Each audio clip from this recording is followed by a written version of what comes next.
Hi hello ನಮಸ್ಕಾರ. ನೀವು ನೋಡ್ತಾ ಇದ್ದೀರಾ ಫೋಕಸ್ ಟಿವಿ ಕನ್ನಡ. ನಾನು ಪೂಜಾ ಗುರಪ್ಪ. ಎಲ್ಲೆಡೆ ಸದ್ದು ಮಾಡ್ತಾ ಇರುವಂಥದ್ದು ಟಾಕ್ಸಿಕ್ ಎಲ್ಲರೂ ಒಟ್ಟಿಗೆ ಬರ್ತೀರಾ ಒಬ್ಬೊಬ್ಬರೇ ಬರ್ತೀರಾ ಅಂತ ಸದ್ದು ಮಾಡ್ತಾ ಇದೆ. ಸಿನಿಮಾದ ಬಗ್ಗೆ ಮಾತಾಡೋಕ್ಕೆ, ಸಿನಿಮಾದಲ್ಲಿ ಅವ್ರು ಇದ್ರೂ ಇರ್ಬೋದು, ಗೊತ್ತಿಲ್ಲ, ಹೇಳೋಕ್ಕಾಗಲ್ಲ. ಸೊ ಇವತ್ತು ಖುದ್ದಾಗಿ ನಮ್ಮ ಕನ್ನಡ ಸಿನಿಮಾ ಒಂದು ಪ್ಯಾನ್ ವರ್ಲ್ಡ್ ಸಿನಿಮಾದ ಬಗ್ಗೆ ಮಾತಾಡೋಕ್ಕೆ ಖುದ್ದಾಗಿ ಇಲ್ಲಿ KR ಪೇಟೆ ಅವ್ರು ಸಿಕ್ಕಿದ್ದಾರೆ. ಅವ್ರ ಜೊತೆ ಮಾತಾಡ್ತಾ ಹೋಗೋಣ. ಹಾಯ್ ಸರ್, ಹೇಗಿದ್ದೀರಾ? ಮುದ್ದೆದಾಗಿ ಏನೋ. ನಮಸ್ತೆ, ಚೆನ್ನಾಗಿದ್ದೀನಿ. ನಾನು ಟಾಕ್ಸಿಕ್ ಸಿನಿಮಾದಲ್ಲಿ ಮಾಡಿಲ್ಲ. ಯಾಕಂದ್ರೆ ಅವ್ರು ಮಾಡಿಲ್ವ ಅಂತ ಕೇಳಿದ್ರು, ಹಾಗಾಗಿ. ಆದರೆ ಟಾಕ್ಸಿಕ್ ಸಿನಿಮಾನ ಫಸ್ಟ್ ಡೇ ಫಸ್ಟ್ ಶೋ ನೋಡುವಂಥ ಅಭಿಮಾನಿ ನಾನು. ಸರ್, ಈಗ ಟಾಕ್ಸಿಕ್ ಟಿಕೆಟ್ಗೆ 600 ಮತ್ತು 700 ಆಗಿದೆ, ಓಕೆನಾ? ಸಾಕಷ್ಟು ಜನ ಬೈ ಮಾಡಿದ್ದಾರೆ. ಸೊ ನೀವು ಟಿಕೆಟ್ ಬೈ ಮಾಡಿದ್ದೀರಾ ಅನ್ನುವಂಥದ್ದು, ಫಸ್ಟ್ ಡೇ ಫಸ್ಟ್ ಶೋ ಹೋಗ್ತೀನಿ ಅಂತ ಹೇಳಿದ್ರಲ್ಲ, ಸೊ ಹಂಗಾಗಿ ಕೇಳ್ತಾರೆ. ನಾನು ಬೈ ಮಾಡಿಲ್ಲ, ನನ್ನ ಸ್ನೇಹಿತರು ಬೈ ಮಾಡಿ ನನ್ನನ್ನು ಬೈ ಮಾಡಿ ಕರ್ಕೊಂಡು ಹೋಗ್ತಾರೆ. ಆ್ಯಕ್ಚುಲಿ ನಾನೇ ಹೇಳಿದೆ ಗುರು, ಅವ್ರು ನನಗೆ ಕೇಳಿದ್ರು, ಗುರು ಟಿಕೆಟ್ ಕೊಡ್ಸು ಗುರು ಅಂತ. ಅಣ್ಣ ನಮ್ಮ ಸಿನಿಮಾಗೆ ಬೇಕಾದ್ರೆ ಕರ್ಕೊಂಡು ಹೋಗ್ಬಿಡ್ತೀನಿ, ಸುಮ್ಮನೆ ಕೂತ್ಕೊಂಡು ಆರಾಮಾಗಿ ನೋಡ್ಕೊಂಬಿಡೋಣ, ಏನು ಕೊಡ್ಬೇಡ, ಟಿಕೆಟ್ ಸಿಗ್ತಾ ಇಲ್ಲ ಗುರು ಎಲ್ಲೂ ಅಂತ ಹೇಳಿದೆ. ಸೊ ಹಾಗಾಗಿ ನನ್ನ ಸ್ನೇಹಿತ ನನಗೋಸ್ಕರನೂ ಒಂದು ಟಿಕೆಟ್ನ ಪರ್ಚೇಸ್ ಮಾಡಿ ಕರ್ಕೊಂಡು ಹೋಗ್ತಿದ್ದೀನಿ. ಇಲ್ಲ, 7 ಜನ ಹೋಗ್ತಿದ್ವಿ. 7 ಜನ ಅವನೇ ಟಿಕೆಟ್ ಬುಕ್ ಮಾಡಿದ್ರು, ನನ್ನ ಫ್ರೆಂಡ್. ನಮಗೆ ಸಿಗ್ತಾ ಇಲ್ಲ ಅಂತಂದಾಗ ನಮಗೆ ಖುಷಿ ಅಲ್ವಾ? ಓಸಿ ಟಿಕೆಟ್ ಅಲ್ಲ ಅದು, ನಮಗೆ ಟಿಕೆಟ್ ಸಿಗ್ತಾ ಇಲ್ಲ ಅಂದರೆ ನಮ್ಮ ಕನ್ನಡ ಸಿನಿಮಾ ನಮ್ಮ ಹೆಮ್ಮೆ ಅಲ್ವಾ? ಅದು ಖುಷಿ ಅಲ್ವಾ ನಮಗೆ? Exactly right. ಅದೇ ಸರ್ ಈಗ ಹೇಳಬೇಕು, ಟಾಕ್ಸಿಕ್ ರಾಜ್ಯದಾದ್ಯಂತ ಸೌಂಡ್ ಮಾಡ್ತಾ ಇರುವಂಥದ್ದು, ಅದು ನಮ್ಮ ಕನ್ನಡ ಇಂಡಸ್ಟ್ರಿಯ ಒಂದು ಖ್ಯಾತ ನಟ ಅಂತಲೇ ಹೇಳ್ಬೋದು. ಸೊ ಎಲ್ಲ ಕಡೆನೂ ಅವ್ರದ್ದೇ ಸೌಂಡ್ ಬರ್ತಾ ಇದೆ. ಏನು ಹೇಳ್ತೀರಾ ಅನ್ನುವಂಥದ್ದು, ನಾಳೆ ರಿಲೀಸ್ ಆಗ್ತಾ ಇದೆ ಸಿನಿಮಾ. ಇಲ್ಲ, ನಮಗೆ ಯಾವಾಗಲೂ ಖುಷಿನೇ. ಯಾಕಂದರೆ ಪ್ಯಾನ್ ಇಂಡಿಯಾ ಸಿನಿಮಾಗಳು ಮಾಡ್ತಿದೆ ಅಂತ ಸಂದರ್ಭದಲ್ಲಿ ಪ್ಯಾನ್ ವರ್ಲ್ಡ್ಗೆ ಕನ್ನಡ ಸಿನಿಮಾನ ತಗೊಂಡೋಗಿ ನಿಲ್ಲಿಸಿದ ಕೀರ್ತಿ ನಮ್ಮ ಯಶ್ ಸರ್ಗೆ ಸೇರುತ್ತೆ. ಸೊ ನಾನು ಒಬ್ಬ ಕನ್ನಡಿಗನಾಗಿ, ಸಿನಿಮಾ ನಟ ಆಗಿ ಹೊರತುಪಡಿಸಿ ಒಬ್ಬ ಕನ್ನಡಿಗನಾಗಿ, ಕನ್ನಡ ಸಿನಿಮಾ ಪ್ರೇಮಿಯಾಗಿ, ಸೊ ಕನ್ನಡ ಆ ಹಂತಕ್ಕೆ ಹೋಗಿರೋದು ನನಗೆ ಒಬ್ಬ ಕನ್ನಡಿಗನಾಗಿ ಹೆಮ್ಮೆ. ತುಂಬ ಖುಷಿ ಪಡ್ತೀನಿ ಆ ವಿಷಯದಲ್ಲಿ. ಮತ್ತು ಅವರು KGF ಮಾಡಿದಾಗಲೂ ಹೇಳಿದ್ರು, ಕನ್ನಡ ಸಿನಿಮಾನ ಒಂದು ಬೇರೆ ಲೆವೆಲಿಗೆ ತಗೊಂಡೋಗಿ ನಿಲ್ಲಿಸ್ತೀವಿ, ಅದಾಗುತ್ತೆ, ಏನೋ ಮಾಡಿದ್ದೀವಿ ಅಂತಲ್ಲ, ಏನೋ ಮಾಡಿದ್ದೀವಿ ಅದಾಗುತ್ತೆ ಅಂತ ಹೇಳಿದರು.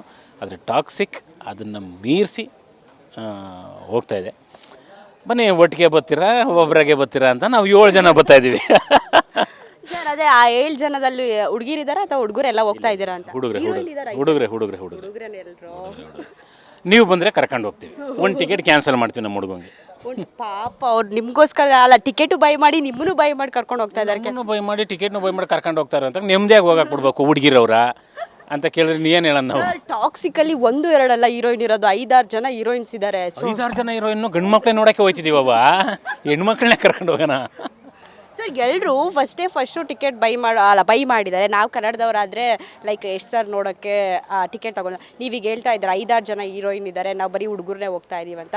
ನೀವೆಷ್ಟು ಎಕ್ಸ್ಪೆಕ್ಟೇಷನ್ ಇಟ್ಕೊಂಡಿದ್ದೀರಾ ಆ ಸಿನಿಮಾದ ಮೇಲೆ ಅಂತ? ಆಲ್ರೆಡಿ ಈಗ ಸಾಂಗ್ಸ್ ನೋಡಿದ್ದೀರಾ, ಟೀಸರ್ಸ್ ನೋಡಿದ್ದೀರಾ, ಟ್ರೈಲರ್ ನೋಡಿದ್ದೀರಾ? ಇಲ್ಲ, ನಾನು ಅದೇ ಹೀರೋಯಿನ್ ಅನ್ನೋದನ್ನು ಬಿಟ್ಬಿಡೋಣ. ನಮ್ಮ ಹೆಮ್ಮೆಯ ಸೂಪರ್ ಸ್ಟಾರಲ್ಲಿ ಇದ್ದಾರೆ ಯಶ್ ಅವರು, ಅವ್ರನ್ನ ಕಣ್ಣು ತುಂಬ್ಕೊಳ್ಳೋಕ್ಕೆ ಮತ್ತು ಅಷ್ಟು ಅದ್ಧೂರಿ ವೆಚ್ಚದಲ್ಲಾಗಿರುವಂಥ ಕನ್ನಡ ಸಿನಿಮಾ, ಕನ್ನಡದ ಅವತರಣಕ್ಕೆ ಬೇರೆ ಭಾಷೆಗಳಲ್ಲಿ ಅದಾಮೇಲೆ ಫಸ್ಟ್ ನಮ್ಮ ಹೀರೋ, ನಮ್ಮ ಕನ್ನಡಿಗ, ನಮ್ಮ ಸಿನಿಮಾ.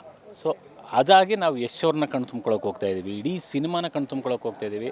ಅಂದರೆ ನಾನೊಬ್ಬ ಚಿತ್ರ ಕಲಾವಿದನಾಗಿ, ಅದನ್ನು ಹೊರತುಪಡಿಸಿ ಸಿನಿಮಾನ ಪ್ರೀತಿಸೋನಾಗಿ ನಾನಲ್ಲೋ ಕೂತ್ಕೊಂಡು ನೋಡಬೇಕಾಗಿರೋದು ಎಷ್ಟು ಯಾವ ಥರ ಬೇರೆ ಥರ ಮಾಡಿರ್ತಾರೆ ಅದನ್ನ. ಯಾಕೆ ನಾವು ಬೇರೆ ಬೇರೆ ಭಾಷೆ ಮೂವಿಗಳನ್ನ ನೋಡ್ತಾ ಇರ್ತೀವಿ, ಆದರೆ ಈ ಸಿನಿಮಾ ಅದಕ್ಕಿಂತ ಎಷ್ಟು ವಿಭಿನ್ನವಾಗಿರುತ್ತೆ. ಸೊ ಏನಕ್ಕೆ ನಾವು ಟಾಕ್ಸಿಕ್ನ ನೋಡ್ತೀವಿ ಅನ್ನೋದು ಇದಿಷ್ಟೇ ಉದ್ದೇಶಕ್ಕೆ. ನಮ್ಮ ಹೆಮ್ಮೆ, ನಮ್ಮ ಯಶವರು, ನಮ್ಮ ಕನ್ನಡ. ಸೊ ಅಷ್ಟು ಬಜೆಟ್ ಇರುವಂಥದ್ದು. ಮತ್ತು ಒಂದು ಮಾತು ಹೇಳಿದ್ರು, ಎಲ್ಲರನ್ನೂ ಇಲ್ಲಿಗೆ ಕರೆಸ್ತೀನಿ ಚಿನ್ನ ಅಂತ. ಎಲ್ಲರೂ ಇಲ್ಲಿಗೆ ಕರೆಸಿದ್ದಾರೆ. ಸೊ ನಾವು ನಮ್ಮ ಥಿಯೇಟ್ರಲ್ಲಿ, ನಮ್ಮ ಕನ್ನಡದ ಥಿಯೇಟ್ರಲ್ಲಿ ಕೂತ್ಕೊಂಡು ಎಲ್ಲರೂ ನೋಡ್ತೀವಿ. ಸರ್, ಈಗ ಆಲ್ರೆಡಿ ಚಿಕ್ಕಣ್ಣವರು ಯಶ್ ಸರ್ಗೆ ಇನ್ವಿಟೇಷನ್ ಕೊಟ್ಟು ಬಂದಿದ್ದಾರೆ.